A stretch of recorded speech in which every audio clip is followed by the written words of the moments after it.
So you know those times where your kids are really triggering your stress responses to the point where you know you're going to flip the lid and either say or do something that you may regret? Well, this is when you can use biohacks such as the dive response, which triggers reflexes in our neurology that causes an instant relaxation response. So it's a protective automatic reaction that occurs in mammals in response to water submersion. It's a safety mechanism that automatically kicks in, and it's triggered whenever we're submerged in cold water. It's basically designed to conserve our oxygen in our body so that we can stay alive underwater for as long as we can. So we all have receptors around our nostrils that detect cold water. When our face comes into contact with the water, especially the forehead and the area around the nose, and we hold our breath, the diving reflex is activated. This activates the parasympathetic nervous system, which is part of the nervous system that helps calm us down.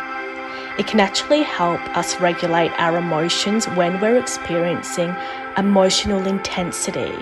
So when we're extremely anxious, angry, stressed, our heart rate and our blood pressure tend to increase. The dive response can make you feel relaxed by decreasing your heart rate. In fact, if you actually test your heart rate before and after doing this, you'll likely notice a drop in beats per minute. That's part of the reason why we tend to feel relaxed after swimming. So how do we do this? You can hold your face in a bowl or a sink of cold water. You can add ice if you want for 15 to 30 seconds.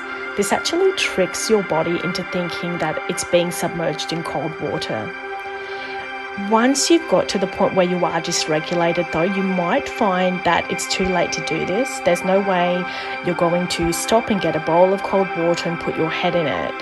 So what you can do is you can keep a bag of water in the fridge, in a plastic bag or Snaplock bag. When you need it, you can grab it, put it on your face for about 15 to 30 seconds.